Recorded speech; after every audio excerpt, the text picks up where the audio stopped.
எல்லாருக்கும் வணக்கம். என்னோட பேர் பிரியா. இன்னைக்கு நம்ம என்ன டாபிக் பத்தி பார்க்க போறோம் அப்படின்னா, வேகமா வளர்ந்து வர சூழ்நிலையில நிறைய பேருக்கு தலைவலி, மூக்கடைப்பு, தொண்டை பிரச்சனை, இந்த மாதிரி நிறைய பிரச்சனைகள் இருந்துட்டு இருக்கு. இதை பத்தி நம்ம கூட பேசுறதுக்கு டாக்டர் தேன்மொழி மேம் வந்திருக்காங்க. அவங்கள்ட்ட கேட்டு விளக்கமா தெரிஞ்சுக்கலாம். வணக்கம் மேம். நல்லா இருக்கீங்களா மேம்? மேம், மார்னிங்ல எந்திரிச்சோடனே நிறைய பேருக்கு நோஸ் பிளாக் ஆகுது, அடிக்கடி தும்மல் போட்டுட்டே இருக்காங்க. இதெல்லாம் நார்மல் தானா? ஆக்சுவலாக நிறைய பேஷண்ட்ஸ் நான் பார்த்துருக்கேன். காலையில் தூங்கி எழுந்தோடனே தும்மல் வருது, இல்லை ஃபேஸ் வாஷ் பண்ணோடனே ஸ்னீசிங் ஸ்டார்ட் ஆச்சுன்னா ஒரு 10லேருந்து 20 டைம் வரைக்கும் அவங்களுக்கு தும்மல் கண்டினியூஸாக வந்துட்டே இருக்கும். ஒரு 8 o'clock 9 o'clock கிட்ட கொஞ்சம் நாள் அவங்க வெளியில் போகிறாங்க அப்படின்னா அந்த ஸ்னீசிங் கம்மியாகுது அப்படின்ற மாதிரி சிம்டம்ஸ் நிறைய பார்த்துட்டு இருக்கோம். ஒரு முக்கியமான ரீசன் என்ன அப்படின்னா, அவங்களுக்கு முந்தின நாள் நைட் ஏதாவது கண்டினியூஸாக டஸ்ட்டுக்கு எக்ஸ்போஸ் ஆயிருக்காங்க, இல்லைன்னா கண்டினியூஸா ஏசி யூஸ் பண்ணியிருக்காங்க, இல்லைன்னா டைரக்டா அவங்க முகத்துக்கு நேராக ஃபேன் ரொம்ப ஃபுல் ஸ்பீட்ல யூஸ் பண்ணியிருக்காங்க அப்படின்னா இந்த நோஸ் ட்ரை ஆக ஆரம்பிச்சிடும், இல்லைன்னா நோஸ் பிளாக் ஆயிடும். ஸோ இது அடுத்த நாள் காலையில அவங்க தூங்கி முடிச்ச உடனே ஃபேஸ் வாஷ் பண்ணும் போதோ, இல்லைன்னா குளிர்ந்த காத்து மறுபடியும் முகத்துல பட்ட உடனே ஸ்னீசிங் அப்படிங்கிறது ரொம்ப காமனா இருக்கு. ஸோ இது நிறைய பேருக்கு இருக்கு அப்படிங்கறதுனால நம்ம இது ரொம்ப காமன் தான், ஒன்றும் பிரச்சனை இல்லை அப்படின்னு சொல்லிட்டு அசால்ட்டா விட வேண்டாம். கொஞ்சம் நம்ம நோட்டீஸ் பண்ண ஆரம்பிக்கணும். சின்ன சின்ன ஸ்னீசிங் நம்ம ஒருவேளை ட்ரீட் பண்ணாம போகும்போது நாளடைவில் அது சைனஸ் கம்ப்ளைண்டாவோ, இல்லை அலர்ஜியாவோ, இல்லை ஆஸ்துமாவோ கூட மாற ஆரம்பிக்கும். ஸோ இந்த மாதிரி கண்டிஷன்ஸ் நம்ம அவாய்ட் பண்றதுக்கு மேக்ஸிமம் என்ன பண்ணலாம் அப்படின்னா, தூங்கி எழுந்த உடனே கொஞ்சம் வெதுவெதுப்பான தண்ணியில முகம் கழுவ ஆரம்பிக்கலாம். அதே மாதிரி கொஞ்சம் சுடுதண்ணியில கல்லுப்பு போட்டு கார்கிலிங் பண்றதுக்கு ஆரம்பிக்கலாம். முந்தின நாள் நைட் கொஞ்சம் ஆவி பிடிச்சிட்டு தூங்க ஆரம்பிக்கலாம். ஸோ இந்த 3 விஷயத்தையும் ஃபாலோ பண்ண ஆரம்பிக்கும் போது காலையில ஏற்படக்கூடிய இந்த தும்மலை நம்மளால அவாய்ட் பண்ண முடியும். சைனசைட்டிஸ்னா என்ன மேம்? அது நார்மல் கோல்டுக்கும் சைனஸ்க்கும் ஏதாவது டிஃபரன்ஸ் இருக்கா? சைனசைட்டிஸ் அப்படிங்கிறது என்னன்னா, நம்மளுடைய ஸ்கல்லுல ஒரு காத்து அடைச்ச ஒரு பை தான் சைனஸ் அப்படின்னு சொல்லுவாங்க, ஏர் ஃபில்டு ஸ்பேஸ். ஸோ இது நமக்கு இந்த புருவத்துக்கு மேல இந்த இடத்துல, நம்மளோட முகத்துல இது நிறைய வெரைட்டிஸ் இருக்கு. ஒன்று என்ன சொல்லுவாங்கன்னா ஃப்ராண்டல், எத்மாய்டல், ஸ்பீனாய்டல் அப்படின்னு சொல்லிட்டு நிறைய வகைகள் இருக்கு. இதோட முக்கியமான காரணம் என்ன, எதுக்காக இருக்கு அப்படின்னா, இது ஒரு ஏர் ஃபில்டு ஸ்பேஸ். அதோட அமைப்பு எல்லாமே நம்மளோட மூக்கு சுத்தி தான் இருக்குது. இந்த இடங்கள்ல நமக்கு கிளைமேட் மாறுது, இல்லை குளிர்ந்த காற்று சுவாசிக்கிறோம், இல்லைன்னா ரொம்ப கூலிங்கான உணவுகள் எடுத்துக்க ஆரம்பிக்கிறோம் அப்படிங்கிற டைம்ல நம்மளோட நேசல் பேசேஜ் அஃபெக்ட் ஆகுது அப்படின்னா இதை சுற்றி இருக்கக்கூடிய இந்த சைனஸும் அஃபெக்ட் ஆகும். ஸோ இதுதான் சைனசைட்டிஸ் அப்படின்னு சொல்லுவோம்.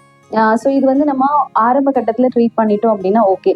பட் நாளடைவில் ரெகுலராக நம்ம மெடிசன்ஸ் எடுத்துக்காம போகும்போது இது கிரானிக் சைனசைட்டிஸா மாறுறதுக்கான வாய்ப்புகள் இருக்கு. நார்மல் சளியில என்ன ஆகுது அப்படின்னா, நமக்கு சளி பிடிக்குது, ஒரு 1 week கழிச்சு இந்த சளி சரியாயிடுச்சு அப்படின்னா அந்த மியூக்கஸ் கிளியர் ஆயிடும். ஆனா சைனசைட்டிஸ்ல என்ன ஆகுது அப்படின்னா, அந்த மியூக்கஸ் அப்படியே ஸ்டக் ஆயிடும்.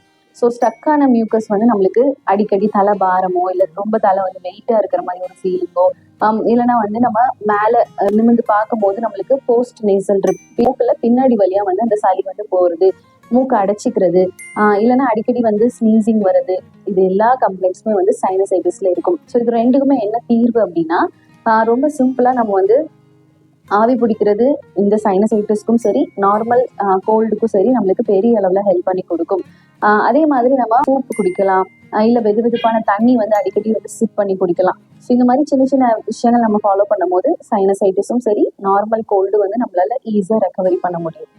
கோல்டு இல்லாம இருந்தாலுமே இந்த மூக்கடைப்பு அப்படிங்கிறது நிறைய நாள் இருந்துட்டு இருக்கலாம் மேம். இது எதனால வருது? நமக்கு ஒரு டைம் சளி பிடிச்சிருச்சு அப்படின்னா நமக்கு அது மினிமம் ஒரு 7லேருந்து 10 நாளைக்குள்ளார கண்டிப்பா சரியாயிருக்கணும். அது நார்மல் காமன் கோல்டு. ஸோ இது ஏற்படுறதுக்கு நிறைய காரணங்கள் இருக்கு. இன்ஃபெக்ஷன்ஸா இருக்கலாம், இல்லைன்னா கிளைமேட் சேஞ்சா இருக்கலாம், இல்லைன்னா நம்ம டஸ்ட்ல எக்ஸ்போஸ் ஆயிருக்கலாம், இல்லை ஏர் பொல்யூஷனுக்குள்ள நம்ம இருந்திருக்கலாம். ஸோ இந்த மாதிரியான காரணங்களால காமனான சளி பிடிக்கிறது. நிறைய நாள் மந்த்ஸ் டுகெதரா சளி இருந்துட்டே இருக்கு, இல்லைன்னா சளி சரியாயிட்டு திருப்பி ஒரு வாரம் 10 நாள் கழிச்சு மறுபடியும் சளி பிடிக்குது, ரிப்பீட் ஆயிட்டே இருக்கு, இல்லைன்னா ரெக்கரண்டா நம்மளுக்கு கோல்டு வந்துட்டே இருக்கு அப்படின்னா என்ன அர்த்தம்னா, நமக்கு அலர்ஜி அப்படிங்கிற ஒரு விஷயம் ரொம்ப காமனா இருக்குதுன்னு அர்த்தம். அலர்ஜி அப்படிங்கிறது நம்மளுக்கு டஸ்டா இருக்கலாம், இல்லைன்னா தோட்டத்துல இருக்கக்கூடிய சின்ன சின்ன போலன்ஸ்னால ஏற்படலாம். அதனால நம்மளுக்கு மாசக்கணக்கா இந்த சளி அப்படிங்கிறது கான்ஸ்டன்டா இருந்துகிட்டே இருக்கும். ஸோ நம்மளுக்கு இந்த டஸ்டோ இல்லை போலன்ஸோ, இல்லைன்னா ஏசி, ஃபேன், இதெல்லாம் அலர்ஜி கிடையாது. நம்மளோட உடம்புக்குள்ள இருக்கிற நோய் எதிர்ப்பு சக்தியோடைய தன்மை ரொம்ப கம்மியா இருக்கிறதுனால அலர்ஜி இந்த வெளியே இருக்கக்கூடிய இந்த ஃபாரின் சப்ஸ்டன்ஸ் எல்லாத்தையுமே அலர்ஜியா நம்மளோட உடம்பு பார்க்க ஆரம்பிக்கும். ஸோ இதுதான் நடந்துட்டு இருக்கு ஆக்சுவலா. ஸோ நம்ம வந்து காரணங்களை கரெக்டாக கண்டுபிடிச்சிட்டோம் அப்படின்னா அவாய்ட் பண்ண ஆரம்பிக்கிறோம். ஸோ இப்போ எக்ஸாம்பிளுக்கு டஸ்ட் தான் அலர்ஜி ஆகுதுன்னா அந்த டஸ்ட்டை எக்ஸ்போஸ் ஆகுறதுக்கு அவாய்ட் பண்ணிட்டோம்னாலே பாதி பிரச்சனை வந்து குறைய ஆரம்பிக்கும். ஸோ கரெக்டான காரணங்களை கண்டுபிடிச்சு அதை அவாய்ட் பண்ண ஆரம்பிச்சிட்டோம் அப்படின்னாலே இந்த மாச கணக்கா இருக்கக்கூடிய சளியில இருந்து நம்மளால வந்து ஈஸியா வெளியில வந்துட முடியும். சைனஸ் ப்ராப்ளம் இருக்கவங்க ரொம்பவே டயர்டா இருக்காங்கல்ல, இதுக்கு வேற ஏதாவது காரணங்கள் இருக்கா? சைனஸ் அப்படிங்கிறது நம்மளுக்கு அஃபெக்ட் ஆயிடுச்சுன்னா நம்மளுக்கு ரொம்ப ஃபர்ஸ்ட் காமனான ஒரு சிம்டம் என்னன்னா நம்மளோட தலை வந்து எப்பயுமே பாரமாவே இருக்கும். ஏன் அப்படின்னா நம்மளுடைய எல்லா அந்த சைனஸ் இருக்கக்கூடிய இடங்கள்லயுமே வந்து மியூக்கஸ் வந்து சளி வந்து செக்ரீட் ஆகி அப்படியே ஸ்டக்கா இருக்கும். இதனால நம்மளுக்கு வந்து நார்மலா மூச்சு விடவே முடியாது. மூக்கு வந்து எப்பவுமே பிளாக் ஆகி இருக்கிறதுனால நம்ம பாதி பேர் வந்து வாய் வழியா தான் மூச்சு விட்டுட்டு இருப்போம். ஸோ இதனாலேயே வந்து நம்மளுக்கு தேவையான அளவுக்கு ஆக்சிஜன் வந்து நம்மளோட பிரெயினுக்கு இல்லை நம்மளோட உடம்புக்கு வந்து கிடைக்காம போகும். ஸோ இதனாலதான் நம்ம வந்து ரொம்ப ஈஸியா அடிக்கடி டயர்ட் ஆகுறது, ரொம்ப வந்து எக்ஸாஸ்ட் ஆகி போறது, இல்லைன்னா பிரெயின் ஃபாக் அப்படின்னு சொல்லுவாங்க. ஸோ இந்த மாதிரியான கண்டிஷன்ஸ்குள்ள எல்லாம் நம்ம வந்து தள்ளப்படுறோம். ஸோ இதுக்கு ரொம்ப சிம்பிளான டெக்னிக் என்ன அப்படின்னா டெய்லியும் நைட்டு ஆவி பிடிக்க ஆரம்பிக்கணும். ஸோ இந்த ஆவி பிடிக்கிறதுக்கு ஒரு சிம்பிளான டெக்னிக் இருக்கு. என்ன அப்படின்னா நம்ம வந்து பெரிய பெட்ஷீட் எடுத்து ஃபுல்லா க்ளோஸ் பண்ணிட்டு ஆவி பிடிக்கணும் அப்படின்லாம் இல்லை. நம்ம வந்து தண்ணி முதல்ல நல்லா கொதிக்க வச்சுக்கணும். அந்த கொதிக்கிற தண்ணியில நம்ம வந்து நம்ம வீட்டில் அவைலபிளா இருக்கக்கூடிய சின்ன சின்ன பொருட்கள் வந்து போட்டுக்கலாம். எல்லாமே போட்டு மிக்ஸ் பண்ணக்கூடாது. ஏதாவது ஒண்ணுல நம்ம வந்து கற்பூரவள்ளி இலை வந்து நம்ம வீட்டில் இருக்குன்னா அது வந்து யூஸ் பண்ணலாம். இல்லைன்னா துளசி செடி ஒரு 2-3 இலை வந்து பிச்சு போட்டு அந்த கொதிக்கிற தண்ணியில போட்டு நம்ம வந்து ஆவி பிடிக்க ஆரம்பிக்கலாம். இல்லை அப்படின்னா கொஞ்சம் குட்டி பிஞ்சு வந்து மஞ்சள் தூள் போட்டு ஆவி பிடிக்கலாம். இல்லைன்னா வந்து பட்டை கிராம்பு இதுல ஏதாவது ஒண்ணு வந்து போட்டு நம்ம அந்த காத்தை சுவாசிச்சா போதும். ஸோ சுவாசிக்கிறதுக்கும் நம்ம ஸ்லோவா ப்ரீத் பண்ணி மூக்கு வழியா ஒரு 1 2 3 அப்படின்னு சொல்லிட்டு ஸ்டெப் அப்படி சொல்லிட்டு 3 டைம் சுவாசிச்சுட்டு வாய் வழியா அப்படின்னு சொல்லிட்டு வெளியே விடணும். ஸோ இந்த சிம்பிளான டெக்னிக்கை நம்ம ஃபாலோ பண்ண ஆரம்பிக்கும் போது இந்த மியூக்கஸ் எல்லாத்துலேயுமே வந்து அந்த ஆவி போய் பட்டு அந்த சளியை வந்து கரைச்சி வெளியே தள்ளுறதுக்கு ஹெல்ப் பண்ணி கொடுக்கும். ஸோ இந்த மெத்தட் வந்து ஃபாலோ பண்ண ஆரம்பிக்கும் போது நம்மளுக்கு சின்ன சின்ன டிஸ்டர்பன்சஸ் வந்து குறைய ஆரம்பிக்கும். அதே மாதிரி நம்ம நாள் ஃபுல்லா டயர்டா இருக்கிற ஃபீல் இல்லாம ஆக்டிவாவும் ஃப்ரெஷ்ஷாவும் இருக்கும். சைனஸும் ஸ்ட்ரெஸ்ஸும் கனெக்டட் ஆனா ஸ்ட்ரெஸ் அப்படிங்கிறது நம்ம எல்லாரோட லைஃப்லயுமே ரொம்ப காமனான ஒரு விஷயமா தான் இருக்குது. ஆனா கிரானிக்கா வந்து ஸ்ட்ரெஸ் இருக்கு, ரொம்ப நாளா இருக்கு, இல்ல ரொம்ப வருஷங்களா வந்து நம்ம ஸ்ட்ரெஸ்க்குள்ள இருக்கும் அப்படின்னா நம்மளுடைய இம்யூனிட்டி வந்து டிஸ்டர்ப் ஆயிட்டே இருக்கும். ஸோ இதனால என்ன ஆகுது அப்படின்னா ஸ்ட்ரெஸ் ஹார்மோன்ஸ் வந்து அதிக அளவுல சுரக்க ஆரம்பிக்கும். அப்போ ஆட்டோமேட்டிக்கா நம்மளோட இம்யூனிட்டி வந்து கம்மியாக ஆரம்பிக்கும். நமக்கு இம்யூனிட்டி கம்மியாயிடுச்சு அப்படின்னாலே நம்ம ஈஸியா வந்து ஒரு டிசீஸ்க்கு வந்து ப்ரோன் ஆயிடுவோம். ஸோ சின்ன சின்ன விஷயங்களுமே வந்து நம்மளுக்கு அலர்ஜியா நம்மளோட இம்யூன் சிஸ்டம் வந்து பார்க்க ஆரம்பிக்கும்.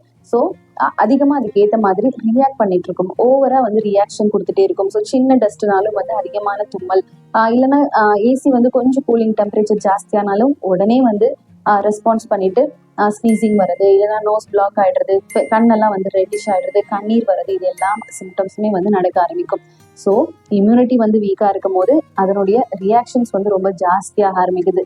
இதனால நம்ம டிசீஸ்க்குமே ஈஸியா வந்து எக்ஸ்போஸ் ஆகிட்டே இருக்கும். இதை அவாய்ட் பண்றதுக்கு என்ன பண்ணலாம் அப்படின்னா நம்ம ஸ்ட்ரெஸ்ல இருக்கோம் அப்படின்னா முதல்ல அதை வந்து ஷேர் பண்ண ஆரம்பிக்கணும். ஸோ நம்ம எந்த அளவுக்கு ஷேர் பண்றோமோ அந்த அளவுக்கு நம்மளோட மென்டல் ஹெல்த்தும் பிசிக்கல் ஹெல்த்தும் ரொம்ப ஸ்டேபிளாகவும் ஹெல்த்தியாகவும் இருக்கும். மேம், இப்ப வீட்டுல பசங்க இருக்காங்கல்ல, அந்த பசங்க வந்து இந்த அலர்ஜியால பாதிக்கப்பட்டிருக்காங்க அப்படிங்கறத வந்து சொல்ல மாட்டாங்க. அப்ப நம்ம என்ன சிம்டம்ஸ் வச்சு நம்ம கண்டுபிடிக்கலாம்? அதை ஆக்சுவலா வந்து நீங்க எக்ஸாக்டா சொன்ன மாதிரி குழந்தைங்க வந்து அவங்களோட சிம்டம்ஸ் வந்து எக்ஸ்பிரஸ் பண்ண மாட்டாங்க. ஏன் அப்படின்னா அவங்களுக்கே வந்து முழுசா நம்மளுக்கு டிஸ்டர்ப் ஆயிருக்குமா, இல்லைன்னா இந்த சிம்டம் வந்து டிசீஸ்னாலதான் வந்திருக்கு அப்படிங்கறது வந்து கரெக்டா அனலைஸ் பண்ண தெரியாது. ஸோ அவங்களால வந்து அதை எக்ஸ்பிரஸ் பண்ணவும் தெரியாது. ஸோ வீட்டுல நம்ம பெரியவங்க குழந்தைங்களோட சின்ன சின்ன ஆக்டிவிட்டிஸும் வந்து நம்ம கவனிச்சுட்டே இருக்கணும். ரொம்ப சிம்பிளா அந்த குழந்தையோட தூக்கம் வந்து எப்படி இருக்கு அப்படிங்கறத நம்ம மானிட்டர் பண்ணணும். மினிமம் 7 to 8 மணி நேரம் அந்த குழந்தை நல்ல டீப் ஸ்லீப் போயிட்டு வராங்களா அப்படிங்கறத பார்க்கணும். தூக்கத்துக்கு இடையில வந்து அடிக்கடி முழிக்கிறாங்க, அழுதுட்டு இருக்காங்க, இல்லைன்னா ஸ்லீப் வந்து ரொம்ப டிஸ்டர்பன்ஸா இருக்குது அப்படின்னா அதை நம்ம கண்டிப்பா நோட்டீஸ் பண்ணணும். ரெண்டாவது விஷயம், அவங்க அடுத்த நாள் காலையில முழிக்கும் போது ஃப்ரெஷ்ஷா முழிக்கிறாங்களா, நம்மளோட எனர்ஜி வந்து நல்ல ஆக்டிவா இருக்கா அப்படிங்கறத வந்து நம்ம கண்டிப்பா பார்க்கணும். சின்ன சின்ன சேட்டைகளோ இல்ல குறும்புத்தனமோ இந்த ஏஜ்ல ரொம்ப காமனான ஒரு விஷயம் தான். அதுதான் அவங்க ஹெல்த்தியா இருக்காங்க அப்படிங்கிறது நம்மளுக்கு வந்து கொடுத்துட்டே இருக்கிற ஒரு விஷயம். மூணாவது விஷயம் என்ன அப்படின்னா அவங்க பசி எடுத்து சாப்பாடு கேட்டு சாப்பிட்றாங்களா அப்படிங்கிறது ரொம்ப முக்கியமான ஒரு விஷயமா இருக்கு. ஸோ அவங்க வந்து இதுதான் நம்மளுக்கு பசி அப்படிங்கிறதே அவங்களுக்கு தெரியாம கூட இருக்கலாம். ஆனா அவங்களுடைய ஃபுட் இன்டேக் வந்து கண்டிப்பா ஒரு 2 வாய் சாப்பிட்டாலும் அது ஹெல்த்தியான ஃபுட்டா இருக்கிற மாதிரி நம்ம வந்து கண்டிப்பா பார்த்துக்கணும். ஸோ என்ன ஃபுட்டு சாப்பிடணும் அப்படிங்கிறத நம்ம டிசைட் பண்ணலாம், எவ்வளோ குவான்டிட்டி சாப்பிடணும் அப்படிங்கிறத குழந்தைங்க டிசைட் பண்ணிட்டோம். நாலாவது முக்கியமான விஷயம் என்ன அப்படின்னா, குழந்தைங்க அவங்களுக்கு ஏற்படக்கூடிய ஒரு கால் வலியோ இல்லை லைட்டாக மூச்சு வாங்குறதோ இல்லை வேகமாக ஓடிட்டு வந்தோன்னா படபடப்பாக இருக்கிறதோ இது எல்லாமே காமன் தான் அப்படின்னு நினச்சிட்டு இருப்பாங்க. பட் இதை தாண்டி வந்து எப்போ அவங்களோட ப்ரீத்திங் கம்ப்ளைண்ட்ஸ் வந்து ரொம்ப சிவியர் ஆகுது, எப்போ அவங்களால வந்து ரொம்ப வீக்காக இருக்காங்க, டயர்டாக ஃபீல் பண்ணுறாங்க, எந்திரிச்சு விளையாட முடியல, சோர்ந்து படுத்துட்டே இருக்காங்க அப்படின்னா அந்த சின்ன சின்ன விஷயங்களையும் நம்ம கண்டிப்பாக நோட்டீஸ் பண்ணணும். ஸோ இது நம்மளுக்கு அவங்க பெரிய டிசீஸ்க்குள்ளே போகாமல் நம்மளால வந்து ஈஸியாக ப்ரிவென்ட் பண்ணிட முடியும். ஏன்னா ப்ரிவென்ஷன் மட்டும்தான் எப்போவுமே ஒரு பெஸ்ட்டான மெடிசன். சைனஸ் உள்ளவங்களுக்கு வந்து தலைவலி வருது இல்ல, இதுக்கு சாதாரண பெயின் கில்லர் போட்டா அந்த தலைவலி வந்து குணமாகுமா? இந்த கொஸ்டின்லேயே இருக்கிற மாதிரி வந்து பெயின் கில்லர் அப்படிங்கிறது என்னன்னா பெயினை மட்டும்தான் கில் பண்ணும். ஆனால் அதுக்கு பின்னாடி இருக்கக்கூடிய காரணங்களை வந்து கம்ப்ளீட்டாக கில் பண்ணுமானா கண்டிப்பாக இல்லை. ஸோ நம்மளுக்கு முதல்ல எதனால பெயின் வருது அப்படிங்கிறத கண்டுபிடிக்கணும். ஸோ இந்த சைனசைட்டிஸ் எல்லா பேஷண்ட்ஸ்க்குமே வந்து கண்டிப்பாக பெயின் வருமான்னு கேட்டால் ஒரு 20% 80% பெயின் இல்லாமல் கூட இந்த சைனஸ் கம்ப்ளைண்ட் அப்படிங்கிறது நம்மளுக்கு வரும். சில சமயம் நம்ம வந்து அலர்ஜிக்கும் இல்லைன்னா வந்து காமன் கோல்டையும் சைனசைட்டிஸையும் நிறைய இடங்கள்ல வந்து நம்ம கன்ஃபியூஸ் பண்ணிப்போம். ஸோ நம்ம அலர்ஜி கம்ப்ளைண்ட் கூட வந்து சைனசைட்டிஸ் அப்படின்னு சொல்லிட்டு எடுத்துட்டு அதுக்காக வந்து நம்ம சில மெடிசன்ஸ் வந்து ஃபாலோ பண்ணிட்டு இருப்போம். பட் கரெக்டான டயக்னோசிஸும் கரெக்டான காரணங்கள் மட்டும்தான் அந்த டிசீஸை முழுமையாக சரிப்படுத்துறதுக்கு உதவி பண்ணி கொடுக்கும். பெயின் அப்படிங்கிறது என்னன்னா எப்போ நம்மளுக்கு சைனசைட்டிஸ் அப்படிங்கிறது ரொம்ப சிவியரா இருக்குதோ இல்லை இன்ஃபெக்ஷன்ஸ் வந்து பெரிய அளவில் இருக்குதோ அப்போ அது வந்து நம்மளுக்கு பெயின் ஏற்படுத்தி கொடுக்கும். அதனால அலர்ஜி இருக்கிறவங்க வந்து அது ஒரு பெரிய விஷயமா எடுத்துக்காம அப்படியே விட்டுருக்காங்கல்ல, இது ஃபியூச்சர்ல ஏதாவது ப்ராப்ளம் ஆகுமா? அலர்ஜி அப்படிங்கிறது நம்ம எதுக்காக முக்கியமா அலர்ஜி ஆகிறோம் அப்படிங்கிறத முதல்ல கண்டுபிடிக்கணும். சில பேருக்கு வந்து டஸ்ட் பட்டா மட்டும் அலர்ஜியா இருக்கும், சில பேர் தோட்டம் வச்சிருப்பாங்க, போய் தண்ணி ஊற்றிட்டு வந்தோன்னா இல்லை கூலர் இருக்கிற இந்த போலன்ஸ் வந்து சுவாசிக்கிறாங்க அப்படின்னா மட்டும் அலர்ஜி ஆகும். இன்னும் சில பேருக்கு வந்து ஏசினால மட்டும் இல்லை ஃபேன் காத்துனால மட்டும் ஸ்பெசிஃபிக்கா வந்து அலர்ஜி இருக்கும். இன்னும் சில பேருக்கு சில ஃபுட்டு வந்து எடுத்துக்கும் போது அலர்ஜியா இருக்கும். ஸோ என்ன அலர்ஜியா இருக்குதோ அதை நம்ம அவாய்ட் பண்ண ஆரம்பிக்கணும். அதுதான் ஃபர்ஸ்ட் ப்ரியாரிட்டி. இன்கேஸ் நம்ம வந்து அதை சரியா வந்து ட்ரீட் பண்ணல இல்லை இக்னோர் பண்ண ஆரம்பிக்கிறோம் அப்படின்னா என்ன ஆகும்னா நமக்கு கொஞ்சம் கொஞ்சமா லோவர் ரெஸ்பிரேட்டரி ட்ராக்ட் வந்து இன்வால்வ் ஆக ஆரம்பிக்கும். ஸோ இதனால என்ன ஆகுது அப்படின்னா நம்மளுக்கு கீழே இருக்கக்கூடிய அந்த ஆல்வியோலையோ இல்லை பிராங்கஸோ பிராங்கியோல்ஸ் இது எல்லாமே இன்வால்வ் ஆகும் போது அந்த மியூக்கஸ் வந்து இந்த லோவர் ஏர்வேல வந்து போய் பிளாக் ஆக ஆரம்பிக்கும். இதனால நம்மளுக்கு ஆஸ்துமா இல்லைன்னா வந்து சிஓபிடி இந்த மாதிரியான கண்டிஷன்ஸ் வந்து ஏற்படுறதுக்கு ஆரம்பிக்கும். ஸோ இதெல்லாம் ஏற்படும் போது என்ன ஆகும்னா நம்மளுக்கு மூச்சு திணறல் சில இடங்கள்ல ரொம்ப சிவியராக ஆரம்பிக்கும், செஸ்ட் வந்து டைட் ஆக ஆரம்பிக்கும், செஸ்ட் வந்து ரொம்ப டிஸ்கம்ஃபர்ட் ஆக ஆரம்பிக்கும். ஸோ இந்த மாதிரியான சிம்டம்ஸ் வந்து நம்மளால வந்து அலர்ஜி ட்ரீட் பண்ணல அப்படிங்கும் போது ஏற்படக்கூடிய ஒரு காம்ப்ளிகேஷன்ஸ் தான். ஸோ நம்ம ஆரம்ப ஸ்டேஜ்லேயே இக்னோர் பண்ணாம முடிஞ்ச வரைக்கும் கொஞ்சம் சீக்கிரமா அதுக்கு ப்ரியாரிட்டைஸ் பண்ண ஆரம்பிச்சிட்டோம் அப்படின்னா நம்மளால இந்த பெரிய பெரிய காம்ப்ளிகேஷன்ஸ்ல இருந்து ப்ரிவென்ட் பண்ணிக்க முடியும். இந்த சைனஸ் இருக்கிறவங்களை பத்தி இப்ப பேசிட்டு இருந்தோம்ல மேம், இவங்க வந்து ஏதாவது இப்போ லைஃப் ஸ்டைல் சேஞ்சஸ் ஏதாவது பண்ணணும் அப்படின்னா அதுல இருந்து மீண்டு வர முடியுமா நம்மளால? லைஃப் ஸ்டைல் சேஞ்சஸ் அப்படிங்கிறது வந்து கண்டிப்பா பெரிய அளவுல ஹெல்ப் பண்ணி கொடுக்கும். என்ன அப்படின்னா நம்மளுக்கு ஃபேமிலி ஹிஸ்ட்ரி இருக்கா அப்படிங்கறது முதல்ல பார்க்கணும். நம்மளோட அம்மாக்கோ அப்பாக்கோ இல்ல தாத்தா பாட்டிக்கோ ஃபேமிலி ஹிஸ்ட்ரியில வந்து நம்மளுக்கு யாருக்காவது சைனஸ் கம்ப்ளைண்ட் இருக்கு, இல்லைன்னா மூச்சு திணறல் இருக்கு, இல்லைன்னா ப்ரீத்திங் கம்ப்ளைண்ட்ஸ் ஏதாவது வந்து இருக்கு அப்படின்னா நம்ம கண்டிப்பா ஆரோக்கியமா இருக்கிறதுக்கான வழிமுறைகளை வந்து ஃபாலோ பண்ணியே ஆகணும். அதுல முதல் முக்கியமான விஷயம் என்ன அப்படின்னா நம்ம எப்பவுமே வந்து கொஞ்சம் வெதுவெதுப்பான தண்ணி வந்து குடிக்க ஆரம்பிக்கணும். கிளைமேட்டுக்கு ஏற்ற மாதிரி நம்மளோட உடம்ப வந்து அடாப்ட் பண்ண ஆரம்பிக்கணும். ஸோ பனிக்காலம் வர ஆரம்பிக்குது இல்லை குளிர்ந்த காலம் வந்தாச்சு அப்படின்னாலே இம்மீடியட்டா நம்ம வார்ம் வாட்டர் வந்து எடுத்துக்க ஆரம்பிக்கணும். அதே மாதிரி நம்ம எடுத்துக்கூடிய ஃபுட்டுமே வந்து கொஞ்சம் வார்மா இருக்கிற மாதிரி நம்ம பார்த்துக்க ஆரம்பிக்கணும். இன்னொன்று நமக்கு வந்து லேசா வந்து அலர்ஜி ஆகுது இல்லை இன்ஃபெக்ஷன் ஆயிடுச்சு, இல்லைன்னா வந்து காமனா வந்து கோல்டு வந்து அடிக்கடி வர மாதிரி இருக்குன்னா கண்டிப்பா ஆவி பிடிக்கிறது பெரிய அளவுல ஹெல்ப் பண்ணி கொடுக்கும். நம்ம வந்து ரிப்பீட்டடா வந்து ஒரு வீக்லி 3 times ஆகுது முடிஞ்ச வரைக்கும் மிளகு சீரகம் போட்டு ரசம் எடுத்துக்கிறது ரொம்ப நல்லது. அதே மாதிரி ஒரு வாரத்துல 2 அல்லது 3 டைம் வந்து சூப் குடிக்க ஆரம்பிக்கணும். ஸோ இந்த மாதிரி சின்ன சின்ன ஹேபிட்ஸ் வந்து ஃபாலோ பண்ணிக்கணும். அதே மாதிரி நம்ம சன் லைட்டுக்கு எக்ஸ்போஸ் ஆக ஆரம்பிக்கணும். மினிமம் 15 minutes ஆகுது சூரிய ஒளி வந்து நம்ம மேல படணும்.